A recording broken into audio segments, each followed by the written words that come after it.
তুমি চুপ করে শুয়ে থাকো। এই বলে শ্বশুর মলম এনে মালিশ করে দিচ্ছিল। আমি তখনও গামছা পরে আছি। এরপর শ্বশুর একটা ভ্যাজলিনের কোমটো নিয়ে আসলো। আমি ইতস্তত হবার ভান করে বললাম, ইস, এ কি হলো? আমি হলাম হাসান। আমার স্ত্রী এখনো জীবিত। আমার একমাত্র ছেলে ফারুক বর্তমানে ইতালিতে কাজ করে। আমার ছেলের বিয়ে দিয়েছি 1 বছর হয়েছে। বৌমার নাম লিজা, বয়স 23 বছর। ছেলের সাথে বেশি দিন সংসার করতে পারেনি, কারণ বিয়ের 3 মাস পর ছেলের ভিসা হয় আর ইতালিতে পাড়ি জমায়। বৌমা আমাদের সাথেই থাকে। আমরা মিরপুর এলাকায় থাকি, 3 রুমের ফ্ল্যাট নিয়ে।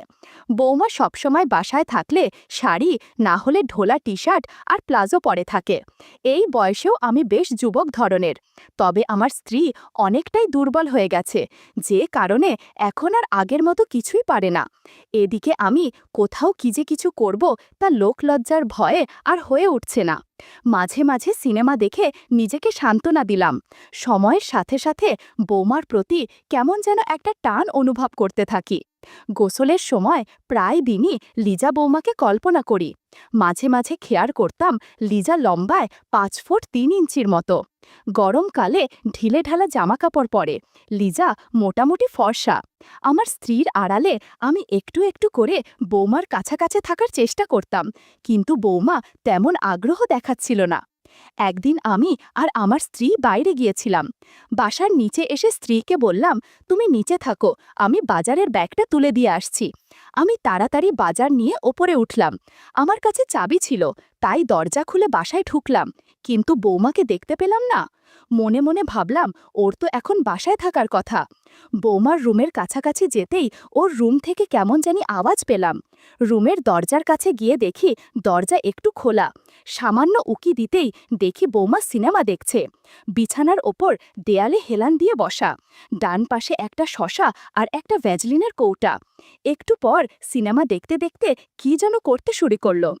বন্ধুরা, ইউটিউবের কড়া নিয়মের কারণে কিছু ঘটনা সরাসরি বলা যাচ্ছে না। তোমরা কমেন্টে দেয়া লিংক থেকে আমার ওয়েবসাইট ভিজিট করো। সেখানে একদম মনের মতো গল্প দেয়া আছে, যেগুলো ইউটিউবে পাওয়া যায় না। বৌমার কার্যকলাপ দেখে আমার মনে আনন্দে ভরে গেল। সে কি শব্দ সারা ঘরে! আমি কোনোভাবেই নিজেকে সংযত করতে পারছিলাম না। ওদিকে আমার স্ত্রীর ওপরে উঠে আসছে আওয়াজ পাচ্ছি। তাই দ্রুত আমি বাসার থেকে বের হয় কলিং বেল দিলাম। একটু পর বৌমা দরজা খুলল। দেখলাম লিজা অনেকটাই ঘেমে গেছে আর মুখ একটু লাল হয়ে আছে। আমি আর ওর শাশুড়ি ঘরে ঢুকলাম। মনে মনে ভাবলাম, ইস, বেচারিকে ডিস্টার্ব করলাম। একটু পর জিজ্ঞাসা করলাম, কি ব্যাপার বৌমা, তুমি কোনো কাজ করছিলে নাকি? বৌমা বলল, না বাবা, আসলে একটু গরম পড়েছে তো, তাই। আমি বললাম, কোনো সাহায্য লাগলে আমাকে বলো, আমি সবসময় আছি তোমার পাশে। এই বলে আমার ঘরে চলে গেলাম। ওরা দুজন রান্নাঘরের দিকে গেল। আমার তো মনে এখন অনেক আনন্দ হচ্ছে। কিভাবে কি করব তাই চিন্তা করছিলাম। পরের দিন সকালে উঠলাম।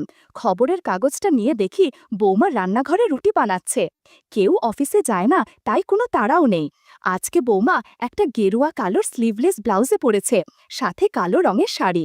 আমি রান্নাঘরে গেলাম, চোখ ছোট করে, যেন ও মনে করে যে চশমা না থাকায় আমি দেখতে পাচ্ছি না। রান্নাঘরে ঢুকে লিজার সাথে ধাক্কা লাগালো। ও হচকিয়ে পিছে তাকালো। আমি বললাম, রুকসানা, কি করছো তুমি?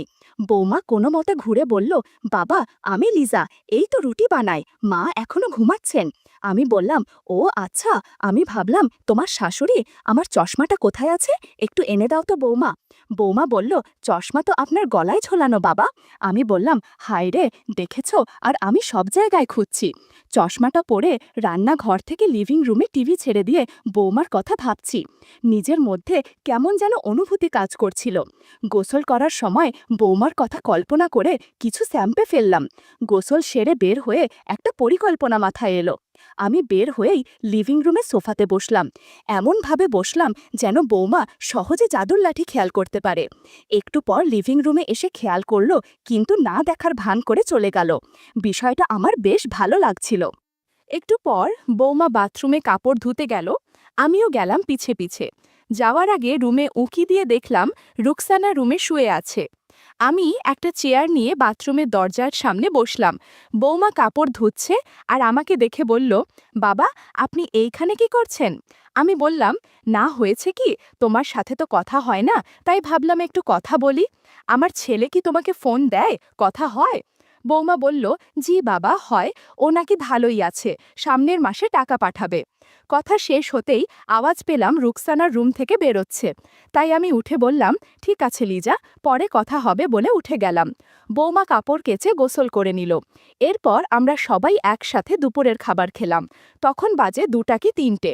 খাবার পর একটু ঘুমালাম। ঘুম ভাঙল 5টার দিকে। উঠে মুখ ধুয়ে দেখি বৌমা একটা কালো ম্যাক্সি পরে রান্নাঘরে কি যেন ভাজছে। এই সুযোগে আমি সকালের মতো চশমা খুলে রান্নাঘরে গেলাম। বাম হাত দিয়ে বাতাবি লেবু ধরে বললাম, কি ভাজছ রুকসানা? বৌমা একটু চমকে গিয়ে বলল, আমি লিজা বাবা, একটু পাকোড়া ভাজছি, শাশুড়িমা রুমে আছে। আমি বললাম, ও আচ্ছা, সরি, আসলে চশমা ছাড়া কিছুই বুঝতে পারি না। এই বলে আমি চলে এলাম রুমে। একটু পর ডাক দিল যে সব নাস্তা টেবিলে দেওয়া হয়েছে। আমি আর ওর শাশুড়ি গেলাম ডাইনিং টেবিলে। আমরা সবাই একসাথে খাবার খেয়ে নিলাম। এরপর আমি উঠে লিভিং রুমে গিয়ে টিভিটা ছাড়লাম আর বৌমাকে বললাম 1 কাপ চা দিতে। কিছুক্ষণ পর বৌমা চা নিয়ে আসলো। ভাবলাম এইবার জাদুর লাঠি আর আড়ালে রাখা যাবে না, সরাসরি দেখাতে হবে। লিজা যখনই চা দিতে এলো তখন ফ্যানের বাতাসে লুঙ্গি উড়ছিল। বৌমা আমার হাতে কাপ দিয়ে আমার দিকে কিছুক্ষণ তাকিয়ে রইল। আমি তখন ইতস্তত হবার ভান করে বললাম, ইস, এ কি হলো? এমন পরিস্থিতিতে বৌমা একটু অস্বস্তিতে পড়ে গেল আর দ্রুত সেখান থেকে চলে গেল। একটু পর রান্নাঘরের দরজার পাশে বাড়িয়ে আমার দিকে উঁকি দিল আর একটা মোচকি হাসি দিয়ে চলে গেল। আমিও একটু অবাক হলাম ওর কাজ দেখে। মনে হয় সবুজ সংকেত পেয়েছি। পরের দিন সকালে উঠে দেখি ঘড়িতে 8:30 বাজছে। তাড়াতাড়ি মুখ ধুয়ে পেপার এনে রান্নাঘরের দিকে গেলাম। দেখলাম বৌমা কালকের শাড়ি ব্লাউজ পরে আছে। আমি সোজা রান্নাঘরে ঢুকে বললাম, বৌমা, কি করছো? ও ঘুরে আঁচল দিয়ে মুখের ঘাম মুছতে মুছতে বলল, বাবা, সকালের নাস্তা বানাচ্ছি। এই বলে নিচের দিকে এক পলক তাকিয়ে একটা হাসি দিয়ে বলল, মা উঠেনি বাবা? আমিও, না, এখনো উঠেনি, তুমি চাইলে উঠাতে পারো। বৌমা বলল, মানে? আমি বললাম, না কিছু না, আমাকে 1 কাপ চা করে দিবে? আমি লিভিং রুমে বসছি, তুমি চা নিয়ে এসো বলেই লিভিং রুমে গিয়ে টিভিটা হালকা শব্দ দিয়ে খবর চালু করলাম। গতদিনের মতো আজকেও একটি ঘটনা ঘটালাম। মনে হচ্ছে ধীরে ধীরে কাজ হবে। নাস্তা শেষ করে আমি উঠে রুমে গিয়ে টিভিটা চালালাম। হঠাৎ লিজার শাশুড়ি এসে বলল, বাজারে তো কিছুই নাই, একটু গিয়ে নিয়ে এসো। আমি ব্যাগটা নিয়ে নিচে নামলাম। রাস্তায় এক বয়স্ক রিকশাওয়ালা দাঁড়িয়েছিল, চেহারায় শান্ত একটা ভাব। বয়স হবে 40-45-এর মতো। নাম বলল জোসেম। ওর রিকশায় চড়ে বাজারে চলে গেলাম। বাজার করতে করতে সময় লেগে গেল 1.5 ঘন্টা মতো। সব কেনাকাটা করে বাড়ি ফিরলাম। উপরে উঠে কলিং বেল দিলাম। বৌমা দরজা খুলে দিল। একটু ক্লান্ত দেখাচ্ছিল ওকে। আমি ঢুকতে ঢুকতে বললাম, তোমার শাশুড়ি কই? ও হেসে বলল, পাশের বাসায় গেছে। আমি বাজারের ব্যাগ রান্নাঘরে রেখে বসে পড়লাম মেঝেতে। বৌমা উবু হয়ে বসে ব্যাগ খুলে একে একে সব বাজার বের করছে। আমি চুপচাপ তাকিয়ে দেখছিলাম। এমন সময় গাছের ডাবের দিকে খেয়াল করলাম। দারুণ সুস্বাদু হবে। বৌমা বলল, বাবা, আপনি বসেন, আমি পানি এনে দিচ্ছি। আমি মৃদু হেসে বললাম, এখন খাবো না বৌমা। ও কিছু না বলে নিচু হয়ে আবার বাজার গোছাতে লাগলো। আমি নীরব হয়ে শুধু তাকিয়েছিলাম। ঠিক তখনই বাইরে থেকে দরজায় শব্দ হলো, রুকসানা ফিরেছে। আমি একটু অপ্রস্তুত হয়ে চেয়ার টেনে উঠে দাঁড়ালাম। বৌমা তাড়াতাড়ি সব ঠিক করে নিয়ে স্বাভাবিক হয়ে গেল, যেন কিছুই হয়নি। রুকসানা এসে বলল, আজকেও বান্ধবীদের বাড়িতে ঘুরতে যাবে। আমি ভাবলাম, আরে ব্যাস, এই তো মক্ষম সুযোগ। দুপুরের দিকে রুকসানা বেরোলো। আমি লিভিং রুমে বসে টিভি দেখছি। ওদিকে বৌমা বলল, আমি বাথরুমে গোসল করতে যাচ্ছি। গোসল করতে করতে পা স্লিপ করে আমি পড়ে গেলাম। আমার পায়ে অল্প একটু ব্যথা লাগলো। ব্যথাটা খুব একটা বেশি ছিল না। আমার পড়ে যাওয়ার শব্দে আমার শ্বশুর ছুটে বাথরুমের কাছে এসে বললেন, সব ঠিক আছে তো বৌমা? আমি বললাম, না বাবা, আমি পা স্লিপ করে পড়ে গিয়েছি, ব্যথায় উঠছোতে পারছিলাম না। এদিকে জামাকাপড় হ্যাঙ্গারে রাখা। কোনো রকমে গামছা জড়িয়ে দরজা খুললাম। শ্বশুর দেখলেন যে আমি বাথরুমে চিত হয়ে পড়ে আছি। উনি তাড়াতাড়ি এসে আমাকে তুলে আস্তে আস্তে আমার ঘরে নিয়ে গেলেন। যাওয়ার সময় লক্ষ্য করছিলাম গামছা অগোছালো হয়ে আছে আর শ্বশুর আর চোখে আমার দিকে তাকাচ্ছে। ঘরে নেয়ার পর জিজ্ঞেস করলেন, কোথায় ব্যথা লেগেছে? আমি বললাম, আমার খুব একটা লাগেনি, আর আমি এখন ঠিক আছি। উনি আবার জিজ্ঞেস করলেন।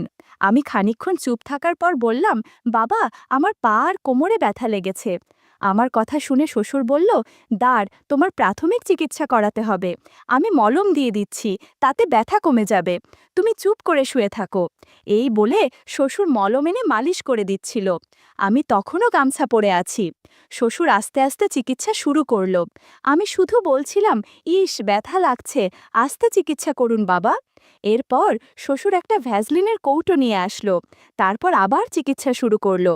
ঘণ্টা খানেক পর আমার একটু সুস্থ লাগছিল।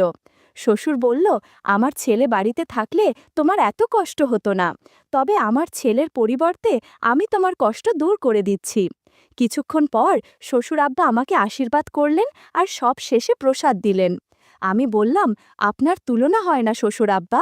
আপনি আরেকটা কাজ করে দিন, ওই আলমারি থেকে আমাকে একটা ম্যাক্সি নামিয়ে দিন। সেই কখন থেকে গামছা পরে আছি। শ্বশুর আব্বা একটা ম্যাক্সি দিয়ে নিজের ঘরে চলে গেল, আর আমি ফ্রেশ হয়ে বিশ্রাম নিলাম। সন্ধ্যার আগে শাশুড়ি মা এলো।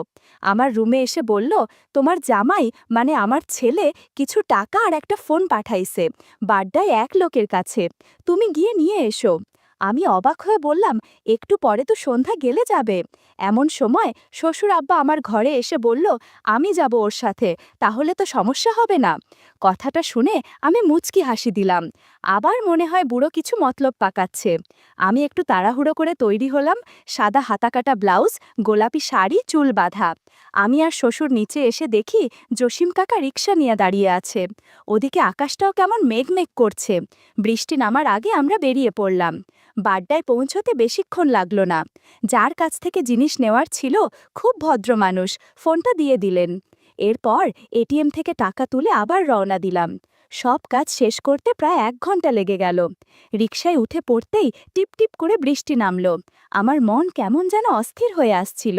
একে বৃষ্টি, তার উপর এই দিকের রাস্তাটাও বেশি ভালো না, একদম ভাঙাচোরা রাস্তা। বৃষ্টির পানির কারণে রাস্তার খানাখন্দ বোঝা যাচ্ছে না। আচমকা রিকশা এক জায়গায় গর্তে পড়তেই আমরা দুজনেই একটু কেঁপে উঠলাম রিকশার ঝাঁকিতে। শ্বশুর সুযোগ বুঝে বলল, তুমি জাদুর লাঠি শক্ত করে ধরো, আমি গাছের ডাব ধরে রাখি। বৌমা বলল, ইস বাবা, কি করছেন, কেউ দেখলে ঝামেলায় পড়ে যাব। শ্বশুর বলল, কেউ দেখবে না বৌমা, তাছাড়া রিকশার পর্দার কারণে কিছুই বোঝা যাবে না, তুমি শুধু ওই দিকে মনোযোগ দাও। একটু পর বৃষ্টি আরও বেড়ে গেল, তাই জসিম কাকা রিকশা একপাশে রেখে একটা দোকানে আশ্রয় নিল। এদিকে আমি আর শ্বশুর রিকশার মধ্যে বসে আছি। প্রায় আধা ঘন্টার মতো শ্বশুর আব্বা গল্প করলেন, কিন্তু রিকশার মধ্যে খুব একটা সুবিধা পেলাম না। বৃষ্টি সামান্য কমার পর আমরা বাড়িতে চলে এলাম। বৃষ্টির কারণে জামা কাপড় কিছুটি ভিজে গিয়েছে। আমি দ্রুত বাথরুমে ঢোকে সব চেঞ্জ করে নিলাম। এরপর ব্লাউজ আর পেটিকোট ভালো করে বারান্দায় শুকাতে দিলাম। রাতে খাবার খাওয়ার সময় শাশুড়িমা বলল, পরশুদিন আমার ভাইয়ের ছেলের বিয়ে ঠিক হয়েছে, সেখানে দাওয়াত খেতে যেতে হবে। অনেক দূরের পথ, সেই কক্সবাজার, তাই আজকে থেকে লাগেজ গোছানো শুরু করে দাও। শাশুড়ির কথা শুনে মনটা আনন্দে ভরে গেল। এই সুযোগ কাজে লাগাতে হবে। দেখতে দেখতে যাওয়ার দিন চলে এলো। আমরা রেডি হয়ে বেরিয়ে পড়লাম কমলাপুর স্টেশন যাওয়ার উদ্দেশ্যে। দীর্ঘ 9 ঘন্টা জার্নি করে আমরা বিয়ে বাড়িতে চলে এলাম। বিয়ে বাড়িতে পৌঁছিয়ে আমি আমার জামাকাপড় ছাড়বার জায়গা নেই, কারণ আরও কিছু আত্মীয় এসে পড়েছে। আমি শাশুড়িকে বিষয়টা বললাম। তখন শাশুড়ি বলল, আমি তো ভুলেই গেছি যে আমার ছোট ভাইয়ের ফ্ল্যাটের নিচতলায় আরও একটা ফ্ল্যাট খালি পড়ে আছে, আর তাতেও ঢালা বিছানা পাতা আছে। তুমি সেখানে গিয়ে ফ্রেশ হয়ে নাও। আমি তাড়াতাড়ি সেখানে চলে গেলাম। গিয়ে দেখি ফ্ল্যাটটা 2 বেডরুম ফ্ল্যাট, আর ফ্ল্যাটের সঙ্গে একটা ছোট্ট বালকানি আছে। বড় শোবার ঘরের সঙ্গে একটা সুন্দর বাথটাব দেওয়া বাথরুম অ্যাটাচড আছে। বাথরুমে গিজার লাগানো থাকায় গরম জল পাওয়া যাবে দেখে আমি খুশি হলাম। আমি ব্যাগটা রেখে বাথরুমে গেলাম আর ফ্রেশ হয়ে স্নান সেরে নিলাম। এমন সময় দেখলাম শ্বশুর আব্বা চলে এসেছে। আমি শুধু একটা গামছা জড়িয়েছিলাম। শ্বশুর বলল, আরে বৌমা, তুমি এখানে? আমি বললাম, আসলে সারা পথ জার্নি করে অনেক ক্লান্ত লাগছিল, তাই স্নান করে নিলাম। শ্বশুর বলল, তুমি এদিকে আসো, তেল মালিশ করে দিচ্ছি, তাহলে দেখবে ভালো লাগবে। আমি বললাম, হ্যাঁ বাবা, তাই করুন। শ্বশুর বলল, আগে এখানে উবু হয়ে বসো, আমি তেল নিয়ে আসি। কিছুক্ষণ পর শ্বশুর আব্বা আমার সেবা করতে শুরু করলেন। ফ্ল্যাট নিস্তব্ধ থাকায় কেমন যেন হাততালির শব্দ শোনা যাচ্ছে। শ্বশুর বলল, একটু অপেক্ষা করো, আমি টিভিতে গান ছেড়ে দিচ্ছি, তাহলে শব্দ বোঝা যাবে না। ঘণ্টাখানেক আশীর্বাদের পর শ্বশুর আমাকে প্রসাদ খেতে দিলেন আর বললেন, তোমার মঙ্গল হোক। বিয়েবাড়ির শুরুটা বেশ ভালোই হলো। শ্বশুর বলল, যতদিন না আমার ছেলে বাড়িতে আসছে ততদিন যে কোনো কিছু লাগলে আমাকে জানাবে, আমি জাদুর লাঠি নিয়ে তোমার সেবা যত্ন করব। আমি বললাম, আপনি এখন আমার শেষ ভরসা।